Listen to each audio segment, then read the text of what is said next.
Hi, everyone. Good afternoon. I'm Julie Keckstein. I'm proud to be a member of the board of CMC. I spend my days serving clients in wealth management at PNC Bank across the street. Today, CMC and Ohio Health present a forum, Our Healthy Community, Establishing Oases in Food Deserts. Convenient access to healthy foods is vitally important to healthy living.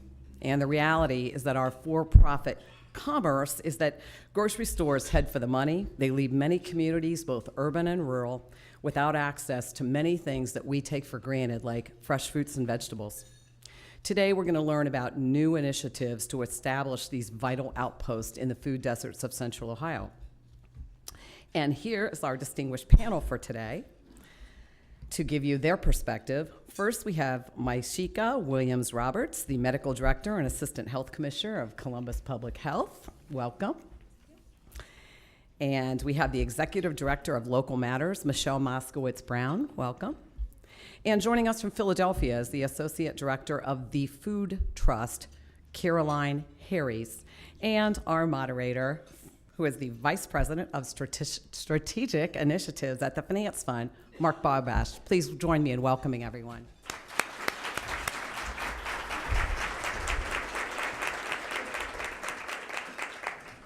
Good afternoon. All right, let's try this again, guys. Good afternoon. Good afternoon. All right.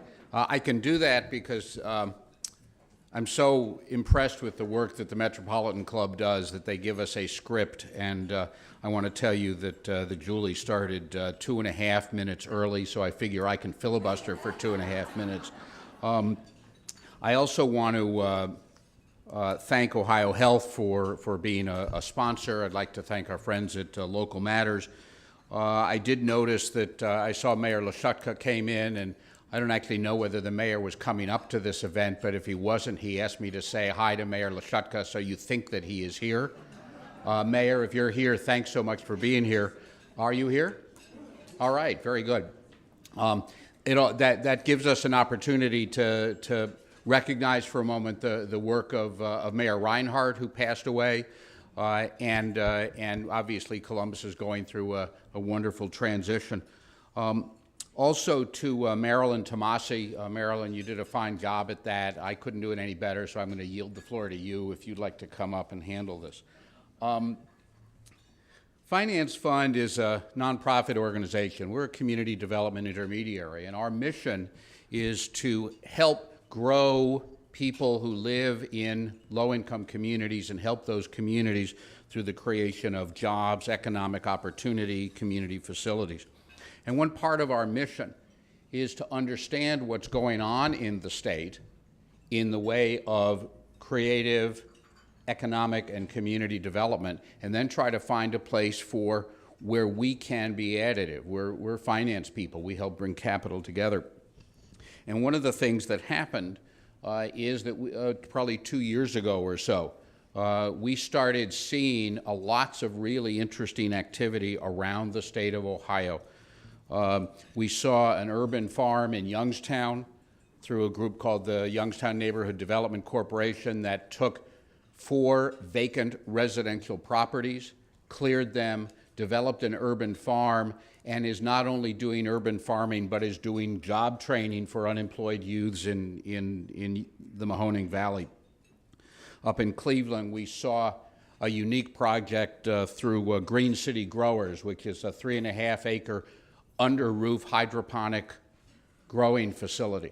That it was not only a growing facility to improve the local food access and healthy food access, but it was a cooperative, so the folks who work there actually own the company. And here in Central Ohio, as many of you know, we saw things like Morpsey and Franklin County putting together the local food assessment, the great work of Local Matters in education, the work of Godman Guild in putting together a food district, and the efforts on the part of the City of Columbus and Franklin County and more to develop a local food plan with the goal of trying to weave together a true local food system. We also learned in this process that there were activities underway in many other states, and we got a chance to use that as an excuse to do some road trips and go visit the other states. And one of those road trips was to California. Thank you very much. The second one was to Colorado. The third, unfortunately, was to Massachusetts. Now, I love Massachusetts, but and so when we started this process, we got about the business of following Stephen Covey's, I think it's the 6th rule, which is seek first to understand and then seek to be understood. And so with the support, Finance Fund with the support of the Food Trust, the Ohio Regional Convergence Partnership, the United Way, and the independent grocers, started working as a task force to try to take a look at some of these critical issues in access to healthy foods, local food systems, and ways to use these opportunities for economic development. We identified a number of issues, and I know our panelists will talk about some of these, so I won't dwell on them. But we identified the growing body of research that documents the link between supermarkets providing healthy food choices and diet-related diseases. We identified studies that indicate that people who live in communities without a healthy food retail venue, a supermarket, a healthy food opportunity, suffer disproportionately high rates of obesity. We discovered that the lack of access to affordable and nutritious foods clearly has a negative impact on the health of children and families, and that more than 2 million Ohioans, including 500,000 children, live in lower income communities underserved by fresh food retail.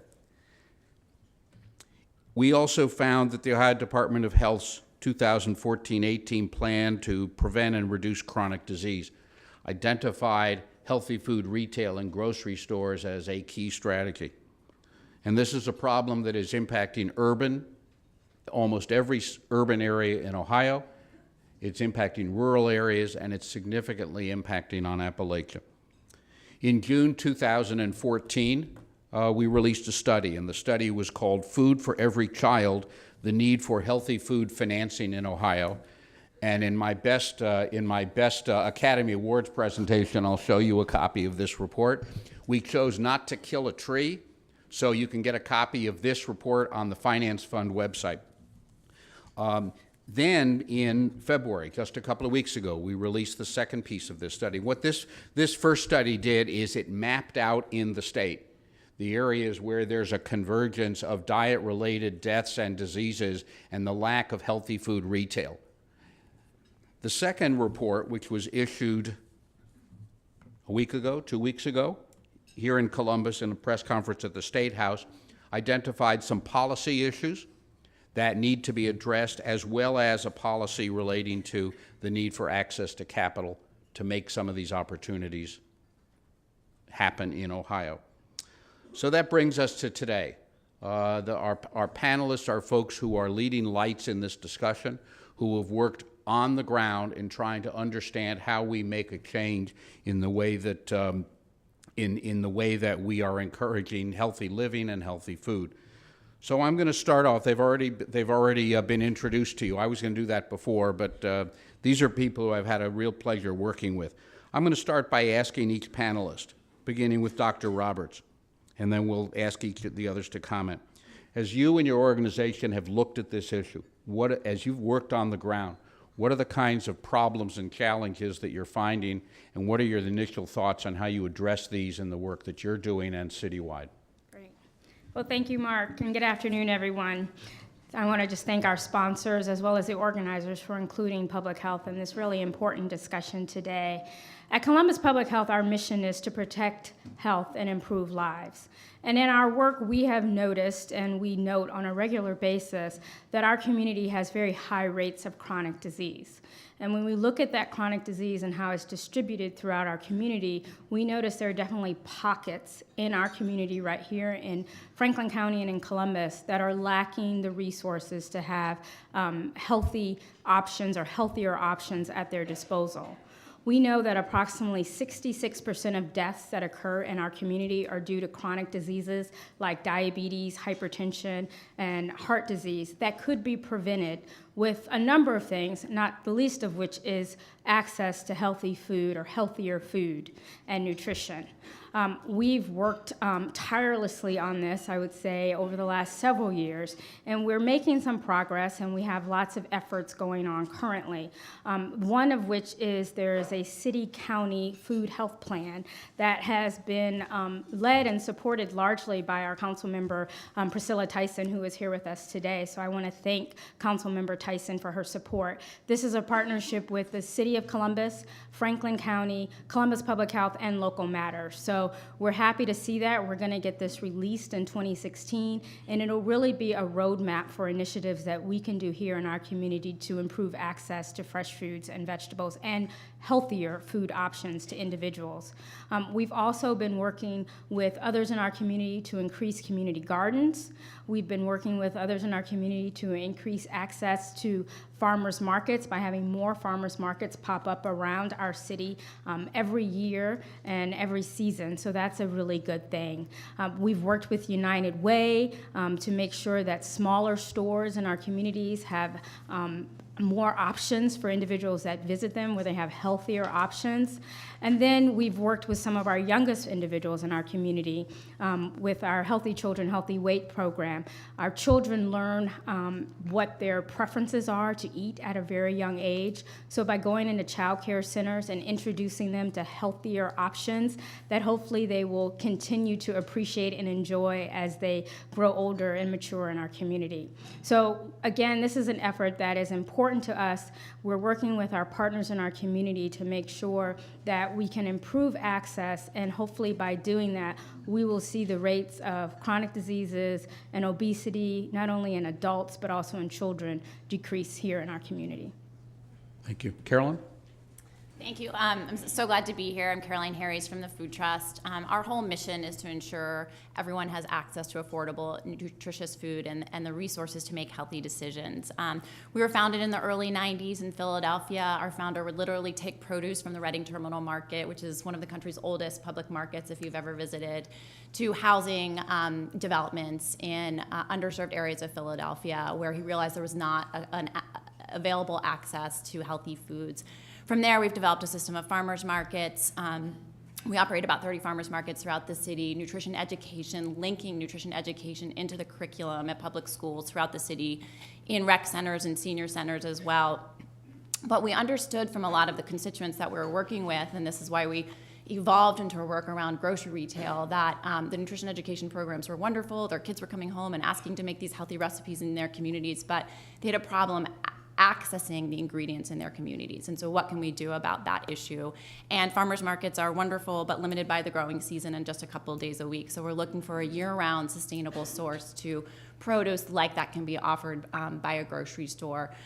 What we've found in Philadelphia through our work around improving grocery store access and improving nutrition education is that there's actually been a reduction, a recent study in the obesity rates among school children by 5% between 2006 and 2010. And we believe that that's partly because, and this is unprecedented with the rates rising nationally, we believe that's because of this comprehensive approach of nutrition education and increasing access to healthy food retail in these communities. The key program that we helped start in Pennsylvania was called the Pennsylvania Fresh Food Financing Initiative. It's a grocery financing initiative. It was developed on feedback by leaders in public health, economic development, and the grocers themselves, which was really important to the process. We could understand why these businesses were not locating in these areas and what we could do to better support them. The program was launched in Pennsylvania in 2004. It helped support close to 90 projects, approved funding for close to 90 projects throughout the state in urban and rural areas. We estimate that increased access to healthy food for about 500,000 Pennsylvania residents and created or retained about 5,000 jobs throughout the state. And it's because of the impact of that program that we've worked in a number of other regions, some of which Mark has visited, including Illinois and Colorado, New Jersey, the city of New Orleans. California also has created their own, they've all created their own grocery financing programs to address this issue. So we're happy to be here today. We've been working with Finance Fund over the past year to examine this issue and help come up with recommendations about how to better improve access to healthy food retail here. Michelle? Thank you, Mark. It's so great to be here today. So great to see so many familiar faces and to have the support because you're all doing amazing work in this area. So obviously we're here to solve the problems that we're facing. And for Local Matters, some of you may think of us or may have heard of us and think of us as the local food market people or the organic people, but you may not know that we were founded because the current generation of children is expected to have a shorter lifespan than their parents. And we believe that everyone has the right to affordable, healthy food that meets their dietary needs and their preferences. And really that's, at its source, that's food security, and that's what we're proponents of. So you've heard a lot about the programs going on, and we're thrilled about the retail program and all of the work that the health department is doing. We know that the city and the county care deeply about these issues. And when Councilwoman Priscilla Tyson said, "You're going to get this done, right?" We said, "Well, of course we are."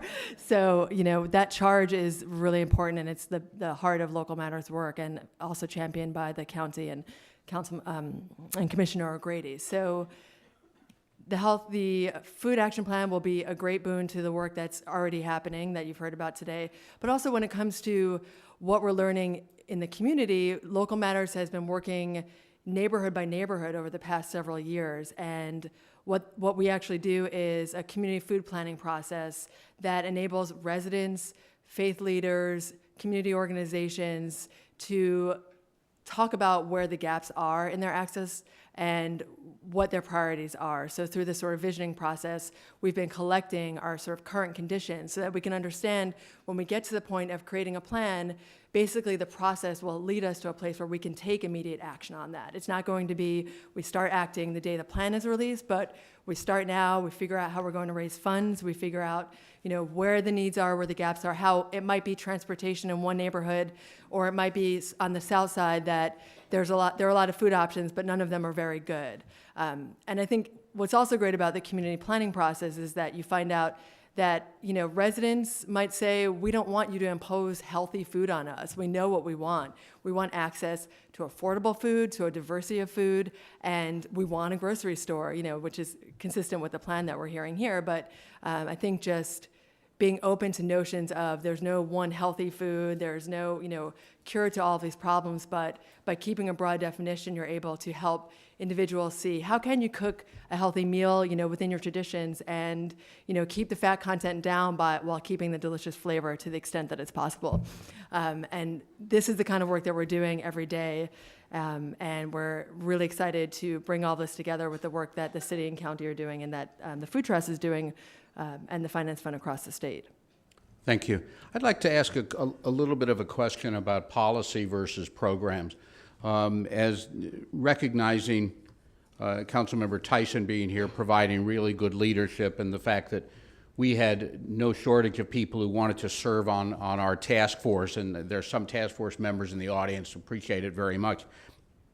It's an enormously complex issue. I heard a presentation by Dr. Wapner from the Ohio Department of Health a week or two ago at the Glenn School, kind of talking about how there are many ways of touching this, but it seems to me that there are also some policy issues that may need to be addressed at the higher level. And I'd like to ask each one of you to, starting with Michelle coming this way, are there policy issues, and I'm giving you enough time to think about it, are there any policy issues that are out there that you think are particularly important for elected officials and policymakers to think about? Well, the first one that comes to mind is, right, a barrier is money. So, SNAP benefits are the easiest way to help people afford food. I mean, my family was on food stamps in the 70s. We have this feeling that, people stay on the dole their whole lives, but really the program doesn't allow for that. And actually, I had no idea he was going to ask this question. But the program doesn't allow for that. And people have different circumstances in their life when they need help. And we just need to be willing to say that that's okay. Because when you think about national policy, right now we subsidize, cash crops, and we don't subsidize food. So you've got Obama saying, with all of the farm subsidies that are in the Farm Bill, while, Michelle Obama is saying, eat half your plate should be fruits and vegetables, but we don't help people grow that food. So at the national level, we need to change that, and we need to be okay with understanding that, corporations get subsidies. This is a common and solvable problem. I think that we just need to kind of open our minds in terms of, not feeling like people are entitled, but just knowing that everyone has a right to food, and that when given that choice, they're going to do the right thing with their food dollars, and they want to feed their families well. So those are some ideas I have. Thank you. Dr. Roberts? So, in our experience in public health, we know that when there are policies put in place, that's when we see the biggest changes occur in our community. Behavior is a really hard thing to change. And so trying to tell people you need to eat healthier, you need to go to full service stores where you can buy healthier options can be challenging. But if there are policies in place where there are resources, whether it be grocery stores, whether it be smaller stores, or farmers markets that have those nutritional foods or healthier foods for the community, if they have easy access to them, they're more likely to use them. An example I can give you of a small-scale policy that was put in place last summer, and I'm sure my colleagues will cringe because I might get some of the data wrong, but they increased SNAP benefits. I think we doubled SNAP benefits last summer. And we noticed just at the farmers market that we hold at the Columbus Public Health Department that there was a 61% increase in individuals who used their SNAP benefits to buy vegetables and fruit at our farmers market. So that's an example of a policy where people were given resources, and with those resources, they chose to consume more fruits and vegetables. Okay. Carolyn? I would, mirror everything that's been said. I think that in addition, when you can have comprehensive policies to address these issues, you're going to have a real impact. There are some really neat and important SNAP incentive programs that are being launched that are having tremendous impacts on what people are consuming. And then we're seeing, we saw in Pennsylvania when you can dedicate resources to address the specific issue of grocery access, you can have a real impact on supporting healthy food retail development in these neighborhoods, increasing access to healthy foods. There's a tremendous body of research that indicates that that access makes a real difference in health in terms of consumption of fruits and vegetables as well as weight. And the Food Trust actually did a study of a review, sort of meta study of 75 studies that took a look on the impact of access and health, and the majority of those studies find that there is an important impact in terms of access to healthy foods and consumption and health. Let me ask Michelle, the work that Local Matters does, you're doing a great deal of work in education. What's the role of education in this whole issue? It's obviously not just make the healthy food available, is it? Right. So we see access and education as inextricably linked at Local Matters. We know that families can't afford for food to go to waste. They need their kids to eat it if they're going to buy fresh fruits and vegetables. So when kids go through our Food Matters program, we serve about 1,000 kids a week. Overall, in the city of Columbus, we're serving 10,000 individuals with life-changing programs so that when a child goes home, they can say, I want an apple, demand the food, in their home, because kids are influencing their parents' choices. And when it comes to, education for adults, Local Matters is the lead partner in the state of Ohio for the Cooking Matters program. It's a program run nationally by Share Our Strength. It's an innovative approach to hunger because parents and individuals, adults get to cook food together. They're taught by nutritionists and culinary instructors. Then the participants go home with those groceries. They recreate the meals at home. They can come back in and talk to the instructor about what they learned. They could figure out how to, when they go to the grocery store, have the butcher cut up their chicken so that they can buy food more affordably. They're taught how to use canned, fresh, and frozen fruits and vegetables interchangeably so that we know that if access was the only issue, obesity is now affecting most populations in equal amounts, except for children and white women. So this is not just a problem for people with low income. This is everybody's problem. And I know that you can all relate to me that when it comes to getting dinner on the table, we all need it to be convenient and we want it to be healthy. So, that education is important, and then implementing long-term programs. They're not very expensive. We have under $1 million budget, and we're serving 10,000 individuals. So that's about $100 a person to solve some of these problems that we think of as very chronic and unsolvable. So we just try to take that approach through all of our work, education, in-depth education, so that we can actually change behavior, because that is the only way it happens. It happens individual by individual. Question for Carolyn. What do we have to learn from the other states that you've worked in? Successes, failures, lessons along the way? Well, in terms of the impact of these programs, we've learned again that when you invest seed funding in a program that can help overcome the upfront costs associated with developing and renovating stores in underserved areas, they can do very well. We've seen that there has been sort of a misperception in some ways by the grocers of their potential to thrive in these neighborhoods, and we have some beautiful stores in Philadelphia that, with a little bit of incentive, were able to open up and do beautifully. One grocer in particular was purely a suburban operator, and he came to our task force meetings that we originally held in Philadelphia, and by understanding the issue as well as the potential, he really saw an opportunity. He now has 4 urban stores, which were in very underserved areas, that are thriving. They're doing beautifully. They hire locally. They've made a tremendous health and economic impact on the communities that they serve. What we've also learned is that the grocery business is not easy. It has really thin margins of profit. And as I think you all can relate, when you go to a store and the produce is not done well, you don't want to go back. You don't really get a second or a third chance. And early on in the Pennsylvania program, there were a few projects that were funded that were really well-intentioned community organizations trying to operate a grocery business that did not thrive. And so we instituted a policy whereby folks that benefited from the program had to have a certain amount of experience, at least 5 years, to demonstrate that they knew how to source, price, turn over produce appropriately. Dr. Roberts, the Columbus Department of Health has probably been following this for a long time. How are we doing today compared to a few years ago? I know there's been lots of discussion about infant mortality in Columbus. Where do we stand now? Is it getting better? Is it getting worse? Well, I think when you look at some of our neighborhoods in terms of freestanding food options, we've done studies, and I can't say that it's getting any better. We're making advancements with the farmers markets, with the community gardens. Obviously, Mid-Ohio Food Bank is doing a lot of work. As I mentioned, United Way of Central Ohio is doing a lot of work. The city of Columbus has funded over the last 5 years over $150,000 to help improve community gardens in our community. But still, when we do studies and we look at the number of grocery stores in a community compared to the number of fast food outlets, we see that there are many more fast food outlets in most of our neighborhoods than there are grocery stores or full-service grocery stores. And that's a problem. As Caroline mentioned, access is important, and individuals need to have access to choices. They want options. And if they don't have options, they're likely to choose what's easier, what's faster, and what might be less expensive for them.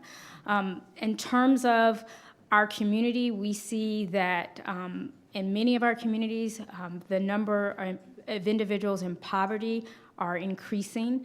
We see our infant mortality rate increasing. We see the number of individuals who are obese or overweight increasing, and that not only goes for adults but also for children. And what's most disturbing is there's a huge disparity between African Americans and whites and all of those statistics that I just mentioned. I see there being benefit as what was done in Philadelphia here in our community, because not only would financing full-service stores or grocery stores be advantageous for access to the individuals living there for fresh foods, but also it will provide jobs, and with jobs come safety, come security, and we know from research done across this country that when communities are employed, when they have a steady source of income, not only are they able to provide for their families, but they also have a better sense of well-being for themselves individually. Let me take off on that for a minute. You mentioned jobs, and this is kind of a jump ball. There's some folks in Ohio, Bob Lichty and Local Matters are working on the South Side, who see this not just as a healthy food, but as a community economic development issue. And I'm interested in whether you think that has potential, or any one of you has potential as another way of improving our neighborhoods in a significant way. Okay, I guess I'm taking it.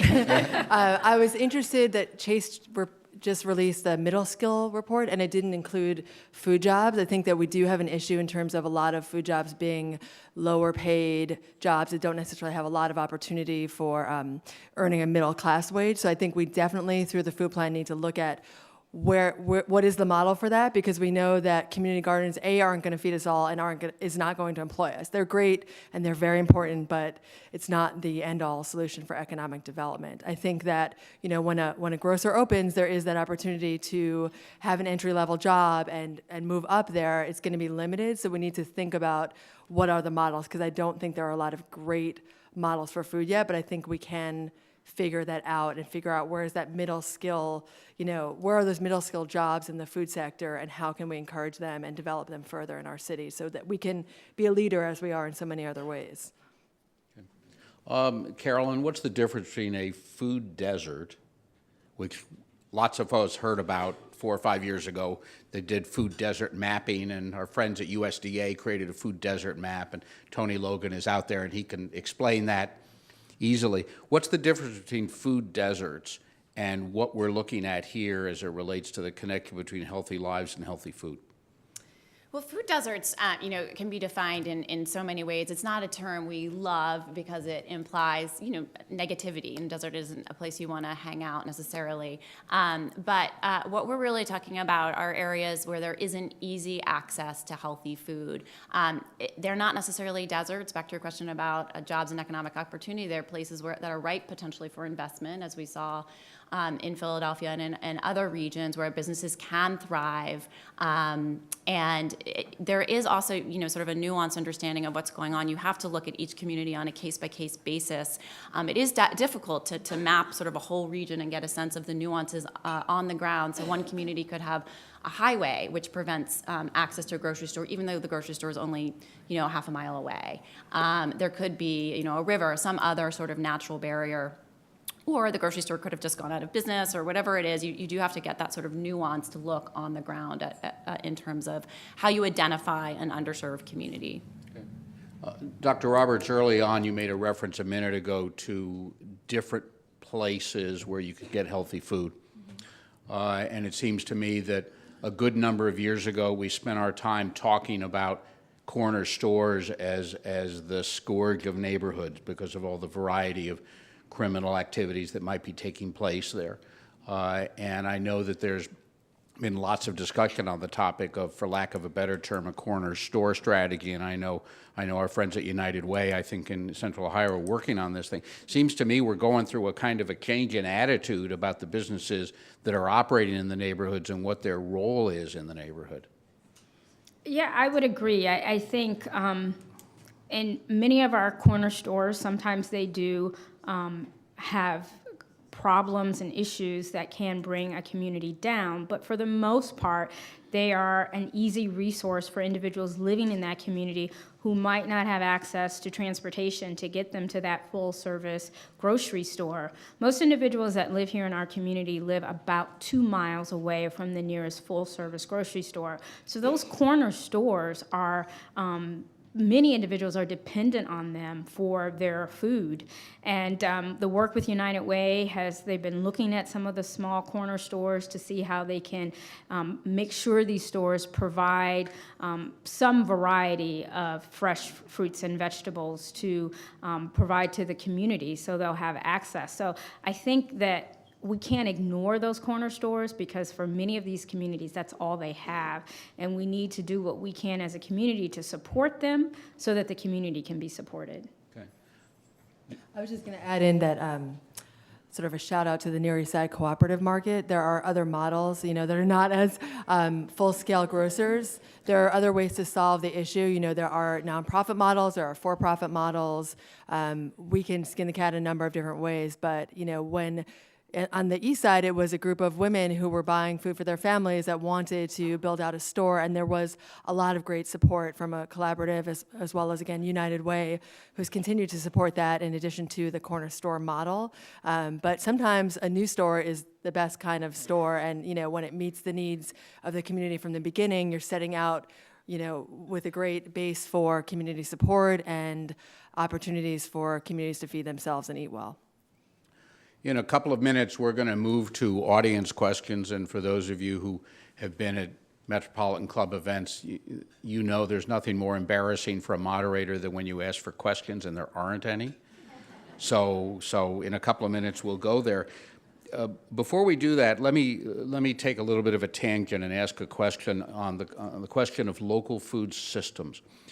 There's a great deal of interest and discussion these days, not just on access to healthy foods, but how do we link urban and rural together to kind of make for more sustainable communities.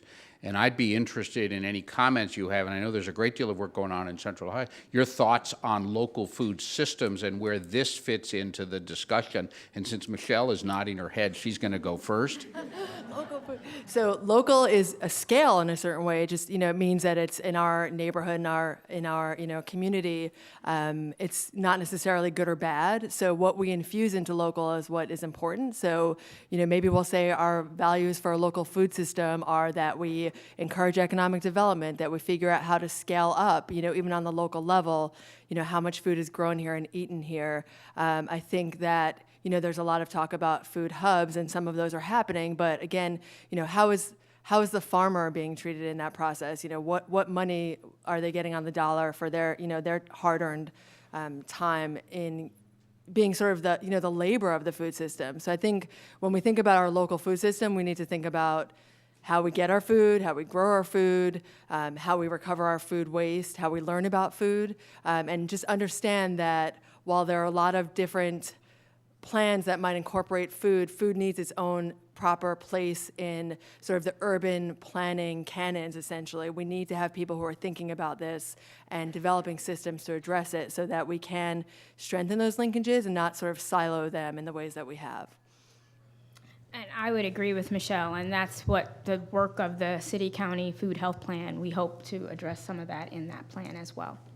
And again, I'll reiterate that. And in addition, I think it's important to mention that local foods did come up as a part of our task force process, which Michelle and others were on. And there was a recommendation around supporting healthy food retailers and sourcing locally and promoting local foods. So I think as much as we can set up the systems in place to allow for healthy food retailers to promote Ohio-grown foods and locally produced foods, better off we'll be. There was a precedent in New York where the healthy food financing program there did encourage the Pride of New York program for operators as well. So I think there is an important link between healthy food retailers and sourcing locally, but we also have to work to make it easy for them to do so. Last question before we go to audience questions. One of the things that you hear when you talk to folks in the neighborhood is, I can't afford to eat healthy. And there is a perception that that healthy food is more expensive food. It takes up more time. I have other things to do with my life, like have a job and get my kids to childcare and stuff like that. Carolyn, you have any thoughts on that? Yeah, well, I mean, I so personally can relate to that. But what we find is that access does impact the cost. So when you're spending less time traveling to the store, you save on transit costs, you save on your cost to buy grocery store, to buy produce and other healthy foods. So access really can help affect costs as well. We know that grocery stores tend to have the most affordable range of food, food at home, food bought for home. There was also a really interesting article in 2011 by Mark Bittman in the New York Times where he really contests the idea that junk food or fast food is cheaper than food made at home. And I think that's, he does sort of lay out a cost analysis of those foods, and he talks about how a roast chicken and some vegetables and some rice is actually a lot cheaper than for Happy Meals at McDonald's. So I think that access is really important to the cost, and I think that it may be a myth that healthy food is actually expensive.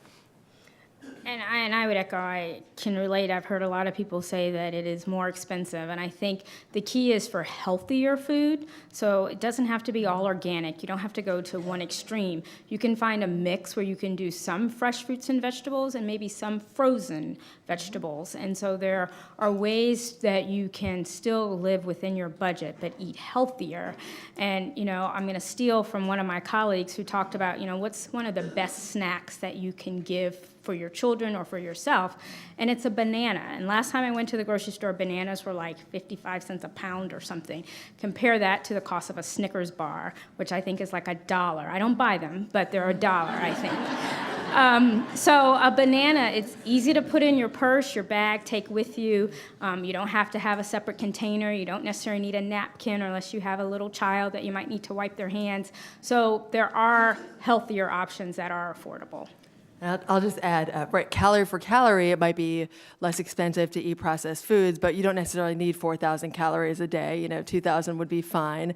And cooking matters at the store. Every class, in every 6-week series, we have one session that takes place at the grocery store, and our favorite activity, and I encourage you all to come and find us. We have running tours on the south side in Wineland Park and around the city, where we challenge individuals, all of the participants, to create a meal for a family of 4 and under $10. Everybody, and you have to utilize every aspect of the food plate.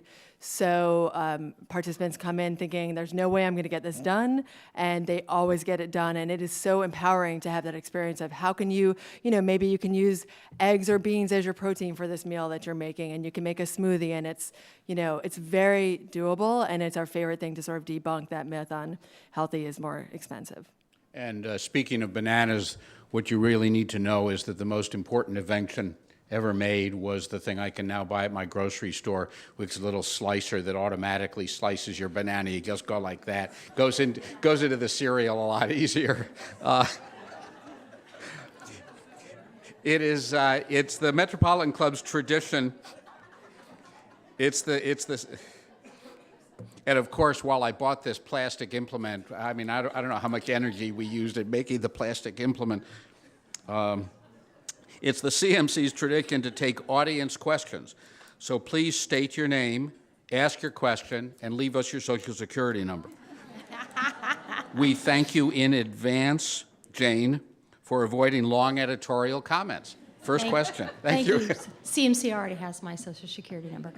I'm Jane Scott with the Metropolitan Club. I was very excited about the fact that you're talking about canned and frozen as well as fresh. I read an article that essentially nutritionally not that big of a deal. My question is, are we using resources, you're talking about rural and urban. I came from a rural background, and the Extension Service was part of the rural fabric, but our Franklin County Extension Services has some community gardens and is doing a lot of training. How much coordination is happening between different resources like that? 4-H, Extension, Local Matters, the county health and city health. Are we coordinating these education efforts and this information and these supplies?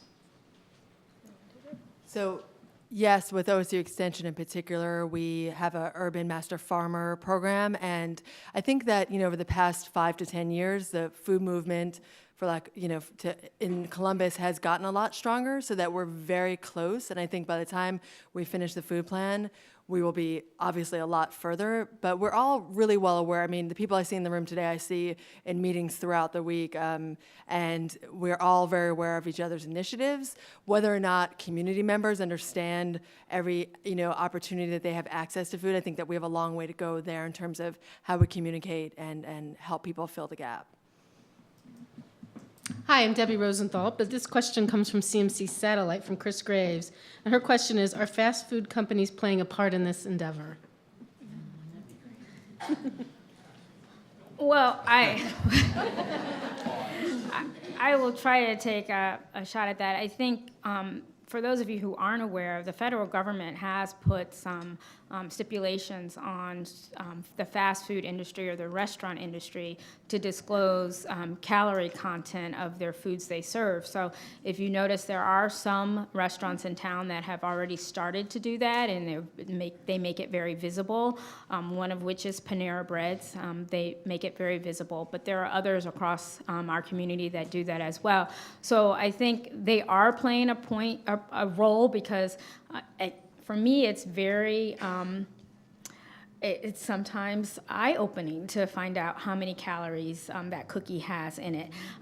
So I think it's important, and I think we're going to see more and more of our fast food industry as well as our restaurant industry disclose that information over the next coming years, and that will be very helpful. So from that standpoint, I know they're playing a role. I can't speak to any partnership with any of the other agents, any programs that we have or plans we have. Next question. Thank you. I'm Lori Overmeyer, and I have a question about the food plan. First of all, I was struck a couple years ago when they had that summer series with Jamie Oliver, and he went into the schools in Los Angeles and really talked about the nutrition as far as kids' meals were concerned in the school system. So I'd like to know how the food plan might be addressing that. And then second part, I'd like to know how this food plan might influence insurance companies to recognize that obesity, maybe it's the new smoking issue. So how do we influence policy as far as insurance companies are concerned to help those who really do need help in terms of their nutrition? Great. Well, on the food plan, it's an 18 to 24-month process, and we're currently working on the current conditions and visioning. Then we'll release that part so people can comment on it, and we'll come into the sort of policy recommendations phase next, and then there'll be a draft plan next spring, and there will be a lot of community stakeholder opportunities along the way, including a working group and the neighborhood food planning process that I described. And essentially what it's aiming to do is to improve how we access food, how we learn about food, what the points are for economic development as a tool in the food system, and also how we recover food waste, because we know we need to take a lot more action there. And then as it relates to the education system, we'll work with Farm to School, we'll figure out, how we increase procurement on the local food level, and those efforts are strongly underway now. And insurance companies, they're talking the talk, and a lot of them are walking the walk on healthy food access and education. We know with the ACA changes that there is a growing desire and need for hospitals to address this. So they'll be looking at how to supply more food, how to educate patients, and we're hoping to be really involved with that work as it comes along. Hi, Brian Williams with Morpsey, and a variation on the local theme. But first, how many people here are local food farmers? Can you raise your hands or stand up? All right. Yes. Dr. Roberts, you mentioned something about the importance of changing behavior, and I'm wondering about local food as a part of the economy and a part of the culture, and what role that might play in changing behavior toward healthy eating. And I'm thinking about growing food locally. As we drive out in the country and we see corn and soybeans. We don't see vegetable fields. We don't see cattle and pigs and poultry. How do we make that more a part of the culture and part of the education with agricultural education in the vocational schools and community colleges? Excellent question. So, as I mentioned, behavior change is one of the hardest things to do, and that's why we struggle in public health to make an impact on many different conditions, because it's hard to change individuals' behavior, and it is behavior that often contributes to the high obesity rates and the high diabetes rates and cardiovascular disease rates. But access and giving people choices can at least be a starting point to change their behavior. When they see they have a choice between something not so healthy and something healthier, and when they see they have a choice of more healthier options, they are likely to pick the healthier option. An example of this is our vending machine program, where we labeled foods as either red for, you should eat this, proceed with caution, or you shouldn't eat as many of these. Yellow, obviously being mindful, and then green being good, this is a good option. We found that over time, when we slowly started making the vending machines have more green items than they had red items, people were still using the vending machines, and they were picking the green items that were better for them, again, giving them options and slowly changing their behavior. I think some of the work we're doing with community gardens in our community, when it's not so cold outside, you're going to see people out in their gardens, in the community gardens, growing things and bringing them home and consuming them. But again, that goes to the education point too, that people, one, need to understand that that's available in their community, and two, they need to know how to use that produce or that vegetable or the fruit so they can provide a healthy option for their family. Hi there, my name is Amy Boddicker, and I chair the Franklin County Local Food Council, and I'm thrilled to have you all here today talking about this topic with so many friends in the room. My question follows Brian's and some other questions around the role of local growers, statewide growers, and I'm wondering specifically, Michelle, you spoke about the lack of support in the Farm Bill for vegetables and the ironic lots of subsidies for corn and soy, which we grow a lot of in this state, and we have lots of growers in this state. And I'm wondering if you can speak to specific incentives or initiatives to ensure, or maybe there are barriers that we have to address, to ensure that local growers can be part of this push for healthy food retail and take advantage of that economic development and opportunity. Thanks. And if you keep your answer concise. Sure. Well, Otherwise defined haven't as I been? short. Obviously, farmers need capital to scale up, and I think we all need to pay for food. I mean, if you can afford to pay for food, do it. We have really cheap food, and that's not going to help us grow the food system. So I think it's sort of incumbent on each of us who can afford to support farmers to pay for the food, pay for what it should cost. I mean, it shouldn't be so expensive, but because it is, and because we're not supporting enough, farmers in growing food, for this moment in time, we're going to be the push that makes it happen. We have to support them. The demand is there, but they can't meet it unless we're buying food and helping them scale up. So, knowing your farmer is really important for this specific reason, is that you want to be supporting their growth. We're going to do a lightning round with these 3 questions and shoot you all the questions, and we'll see if there's just a quick answers for them too. Lightning round. Time's My up. name is Forget Corinne Warapa. I'm a clinician, I'm a parent, and I'm actually here asking a question as a concerned citizen. I drive through the food desert every day with my son, and he was struck by the fact that he couldn't find a giant eagle within a 3-mile radius of his school.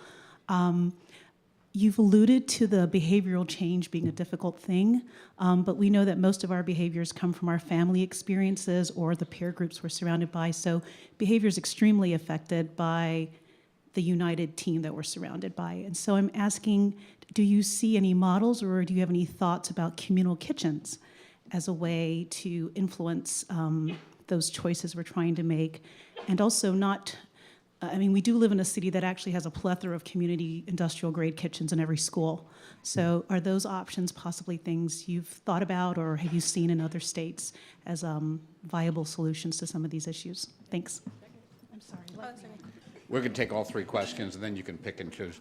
Hi, my name is Bryn Bird. I'm from Licking County, and today I'm representing my family, our produce farmers. We own Birds Haven Farms in Granville. And Michelle alluded to that the food chain is the least paying job industry out there. The Food Chain Alliance has a great report called The Hands That Feed Us that really show that food workers in the food chain across all sectors are the lowest paid workers. And a lot of the conversation today, while we're still talking about healthy food, we're talking about cheap food. So cheap healthy food is kind of what I kept hearing a lot. Was cheap healthy. And being a farmer, knowing the true, real cost of food, my question is, if we are still focusing on cheap healthy food, are we not just perpetuating poverty in our new policies of just wanting cheap healthy food and perpetuating poverty through the entire food chain, which is the largest industry? So that's my question. Good afternoon. My name is Yolande Berger, and one of my favorite quotes by Dr. Martin Luther King is, "Injustice anywhere is a threat to justice everywhere." And indeed, this is an injustice. And so I'm interested to hear some conversation, maybe not from all of you, but how do we begin that conversation or have that conversation to get more people into the room about the injustice, not only with those of us that are in this room, but young people? How do we begin to let them see and to let them hear from us how they can become change agents and soldiers in this food injustice? And what we're going to do is, in order to finalize this, ask each one of our panelists, starting with Carolyn, to comment on any of that or anything else you want to say in 37 seconds each. Starting with me, great, thank you. Community kitchens, a wonderful idea. We are seeing some emerging examples of community kitchens developed in parallel with grocery stores or community centers. I still think it's sort of an emerging model, one to watch. We have a website that we've worked on with PolicyLink, a national policy organization, and the Reinvestment Fund, a Philadelphia-based CDFI, called healthyfoodaccess.org. It's a repository of all the information we can find related to healthy food access, these types of things. There's certainly some community kitchens funded by the federal Healthy Food Financing Initiative as well. Check that site. We'll continue to post. Please email me if you have a great example of something that we should be highlighting there.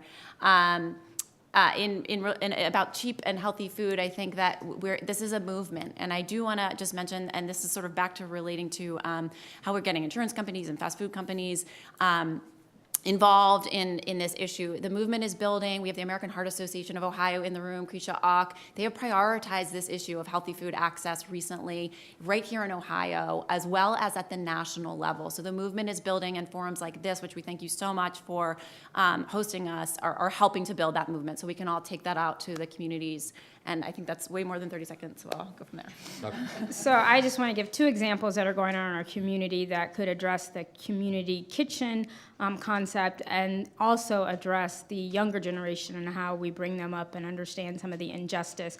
So one is, it was mentioned that we do have a very significant infant mortality problem here in our community, and there's a wonderful program that currently is in 4 communities called Moms to Be that helps moms who are expecting as well as moms who are postpartum to support each other. But one of the things they do is they get together and they cook a meal, and they learn how to provide healthy options or healthier options for them as well as their family. So they learn a lot from each other because they are learning things that they might not have learned in their own home. They're learning how to prepare healthier options for their family. And another example in terms of helping younger individuals and trying to help create a foundation is our Healthy Children, Healthy Weights program, which again goes into child care centers here in our community, particularly in neighborhoods where we know there are high rates of obesity, diabetes, and many other chronic diseases. And we teach the daycare, the child care providers how to provide healthy, nutritious options for the kids. And then the kids go home and they say, "Mom, guess what I had at school today? Can you make that?" And then the parents get the recipe and they're able to replicate them at home because they're very simple to do. Pay for food if you can afford it. And this is a culture shift. So all of you being in here in this conversation, just understand it's going to take time, but food is a great lens to make it all happen. So thank you. Oh my gosh. Hope you enjoyed today's forum. We could go on and on, couldn't we?